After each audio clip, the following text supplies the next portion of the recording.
Hi guys, it's Munch here, and today I'm finally making another hard mode war video because it's been a while and I haven't played a lot of wars lately just because I've been going through the process of changing teams because the previous team unfortunately disbanded, so had to go find a new team and do all that business. But I have some good attacks to show out today, so without further ado, let's get started.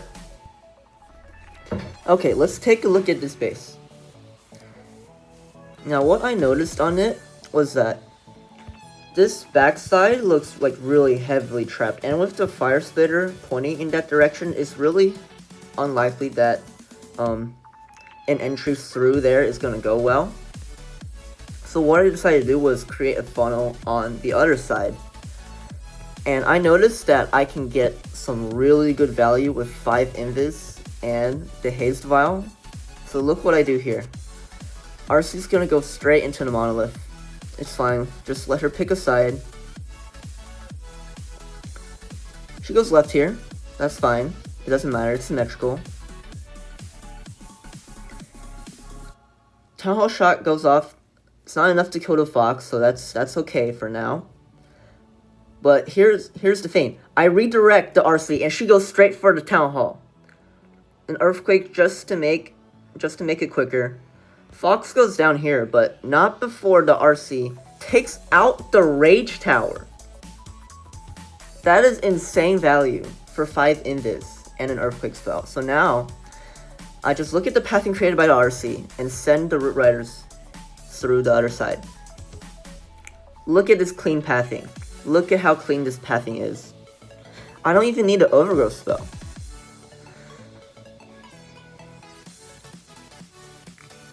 So now we just wait for all these troops. CC comes out, that's fine. I have Warden ability. I have Troop Launcher. Notice I didn't use the barracks in this attack just because I knew that all the damage at the top side was going to take out the barracks pretty easily. All the traps get triggered on this top side, yeah. It's pretty obvious that all the traps will be on this side.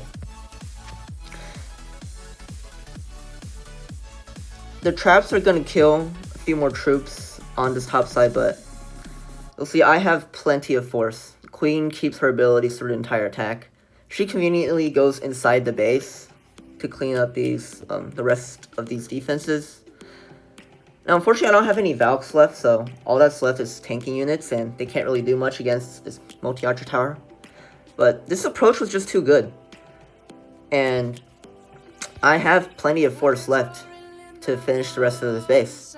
So I think the base identification was just really good here, and I got my RC where she needed to do. She got more value than I was expecting. She got that central rage tower, like 5 invis, and she goes like in the middle of the base. That's just crazy.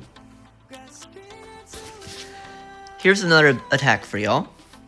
And if you look at my army, it just seems like a pretty regular Stairwalk Root Rider army.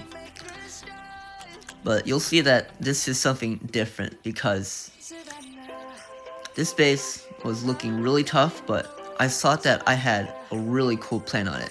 So look at what I do here. There's a Flinger, getting some huge value over here. Some Yetis to set up a funnel. And there's the RC, but look, there's a Tesla. So I make the Tesla invisible. Now the RC goes the right way. She ignores the Tesla. Bye, Tesla. Tesla gone. RC goes the right way. She gets value down there. Now I'm setting up for the Keen to go in here with the Rage and Gauntlet.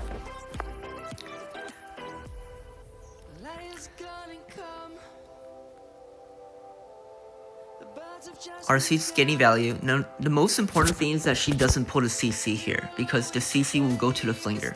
There's 2 archers here, but luckily the fire damage killed them.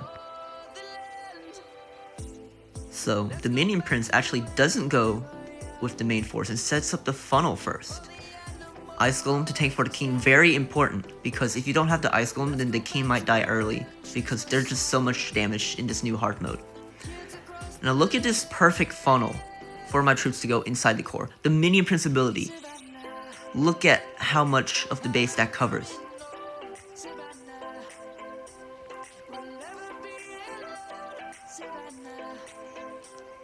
So because there's so little damage on my troops right now, I don't even have to use my warden ability. As they approach the multi-gear tower, I use the ability and the rage, and catch the headhunter in there as well. Overgrowth for the fire spitter on the back end. Now arguably I should have hit this exo instead of the air defense, but I was more so considering the minion prince not getting hit by this air defense. So you can see these back end heroes are gonna be quite annoying. They kill most of my troops. RC still has her ability, she gets a bit more value. But they're all gonna die because of this minion prince and his poison. But the most important thing are these super minions that came out of the flinger. They're just gonna clutch because there's no air targeting defenses left. And this base is gone. That just can show you. Most of these bases that are engineered specifically to stop the best armies, they're not ready for creativity. They're not ready for this kind of creativity. Alright, here's the third attack. And as you can see by the army already, there's no root riders. I'm using dragons this time because I saw a really clear path for the RC in this base. And the RC's gonna get a lot of value. So, look what I do here. There's some rocket loons to funnel out the air defense, and a baby dragon to funnel out the wizard tower. So now as you can see, the RC is just gonna go through all of this area now and go directly to the core. She starts off right there. All of this is just invis timing, nothing too crazy. Another 2 rocket loons for the air defense at the bottom. It's always nice for dragon attacks when you have air defenses that you can snipe easily. So RC is just going to continue on here. There's a minion to start cleaning out the free buildings. Some bombs there kill the fox, but that's alright.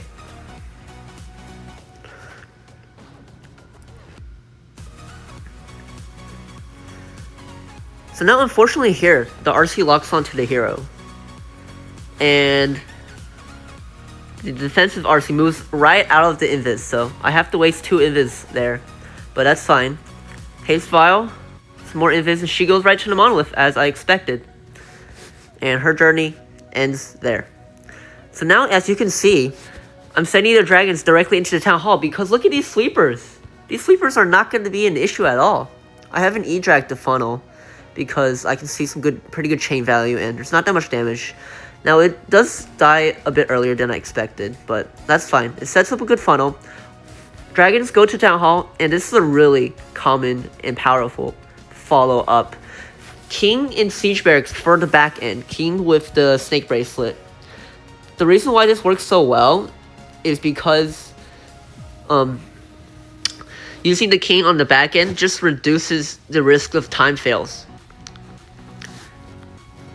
Like, you don't want the dragon to have to go all the way around the loop around the base.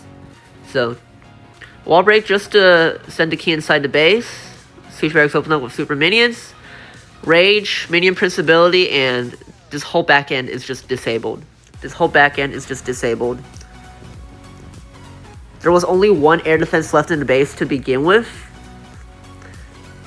And the minion prince ability just completely disables it. And look at how much dragons I have alive. There's at least 5 of them alive, and all the Siege Barracks troops. This is an overkill. And this was just good base identification. Everything in this base screamed dragons. The clean RC entry. The sweepers pointing the opposite direction. The air defenses being easily sniped by the rocket loons. So, all in all, that's how you get a complete overkill with those dragons. Here's the last attack of the video, and I'm bringing out the Super Witches, as you see in my Legend League attacks. I've been using the Super Witches for a long time, and this was just the perfect base to use the Super Witches on, and you'll see why in a moment. Look at all this fireball value here. Wouldn't it be so nice if I could use a fireball and wipe out that entire compartment? Oh yeah, there it goes. There it goes. There it goes. Look at all that value. So now, I funneled the Super Witches into this compartment here, and in hard mode now, one of the most important things of Super Witch attacks is you gotta see if you actually need the jump or not, because sometimes the Keen ability can just open up the entire base if you use it at the right moment.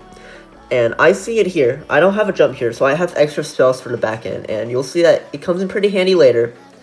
So Siege Barracks, Queen, all that funneling going on. I'm delaying the Keen a lot because I do not want his ability to go off early. That would be super bad. Now, unfortunately, the Teslas are down here, so the Queen and Siege Barracks didn't get as much value as I would have liked. But this main force is going strong, and look at this Keen. Look at his Keen ability. The entire base is open up now. And because the CC, I have to RC with the Rocket Spear and Seeking Shield just to take out all that damage earlier. So now look at that. 2 Skellies, 2 Freezes, 1 Invis for the back end. All my Witches are still alive. Now they're going to have to break through this wall here, but you can see that with all that spell support, there's no issue. All those defenses are practically disabled.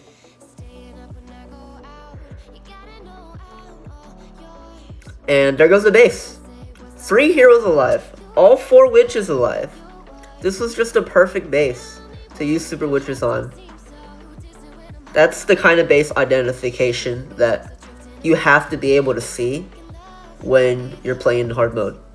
So, we're ending off this video with a complete overkill.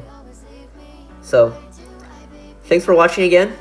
Hope y'all enjoyed the video. Hope y'all learned some more insight.